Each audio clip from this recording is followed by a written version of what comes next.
Olá meus amigos, olá minhas amigas, vós que me acompanhais pelas redes sociais, sabeis que quando eu estou aqui para fazer um vídeo é para ajudar vocês. Hoje eu trago um assunto bastante peculiar ao povo do Eterno. Quando eu falo povo do Eterno, eu falo ao remanescente de Israel. Eu trago um texto de 2 Coríntios capítulo 10, versos 3 a 6.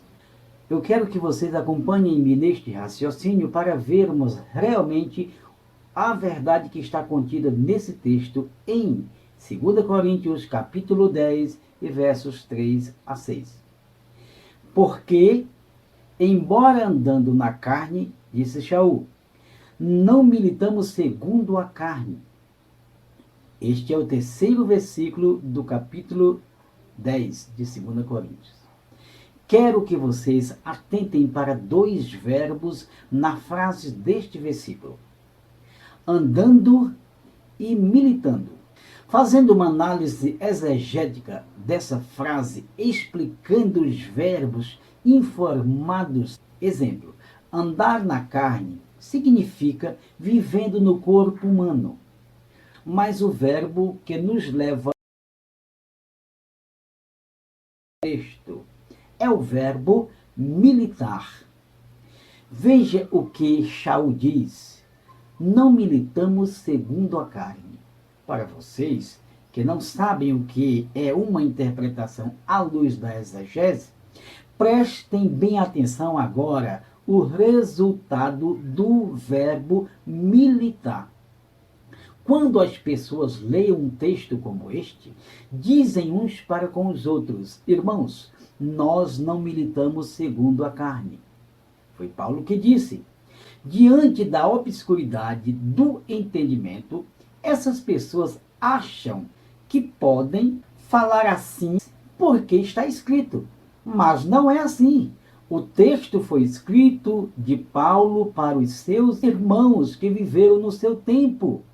Pessoas que ele conhecia, que podia olhar para a cara deles e dizer, nós não militamos segundo a carne, ou não agimos segundo a carne. Isto não quer dizer você ou qualquer uma outra pessoa do nosso tempo, mas Shaul falava dele e de seus irmãos. Nós não militamos segundo a carne. Quer dizer, não você, nem outra pessoa do nosso tempo, mas ele, Shaul e seus irmãos. Em relação a nós outros, depende muito da vida em que você ou nós vivemos em Yahushua. Vejam o verso 4 do capítulo 10 de 2 Coríntios. Pois as armas da nossa milícia não são carnais, mas poderosas em Deus para demolição de fortalezas. Veja, neste quarto versículo chama a atenção dos que querem aprender correto para o pronome possessivo, armas da nossa milícia. Veja, Shaul disse a nossa.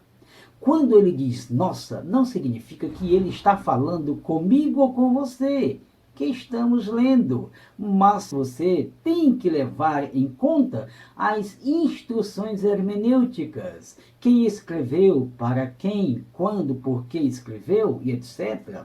Então vemos que foi Shaul que escreveu para seus irmãos contemporâneos, pois ele usa o pronome possessivo, significando uma mensagem local que está no indicativo presente. Implica que ele estava falando com aqueles irmãos, não com outros de um outro tempo, de um outro mundo. Agora, como veremos um texto como esse dando ênfase a nós outros? Vamos ver, tem alguma coisa para nós aqui. Compete a nós também termos esses atributos divinos para que a voz que dizia para aqueles irmãos possam também falar em parte para nós outros na nossa vida espiritual hoje. Mas tendo consciência que apenas nos comparamos e nos familiarizamos com o mesmo Espírito pelo exemplo deles, mesmo sabendo que não foi escrito para nós, referindo-se a nós, mas derribando raciocínios e todo baluarte que se ergue contra o conhecimento de Yahweh, e levando cativo pelo pensamento a obediência a Cristo. O apóstolo diz para os seus irmãos que o objetivo do Pai dá a eles armas poderosas espirituais para destruir fortalezas, quer dizer que a força do amor, da verdade e da justiça destrói os raciocínios que se levantam contra o verdadeiro conhecimento do Cristo.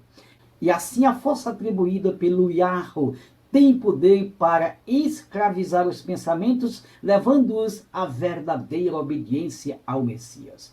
E estando prontos para vingar toda a desobediência, quando for cumprida a vossa obediência. Agora podemos tomar como exemplo a mensagem e trazer para nós outros, já que se trata de um pensamento universal, que é vingança contra a desobediência. Então nós, os que nos familiarizamos com a mensagem, podemos entender que Shaul quis dizer para os seus irmãos: a vingança contra a desobediência só se daria da parte do Pai se todos eles se mostrassem diante do Pai cumpridores da obediência. A reta justiça divina não poderá cobrar erros de outrem se o próprio povo não der exemplo de obediência.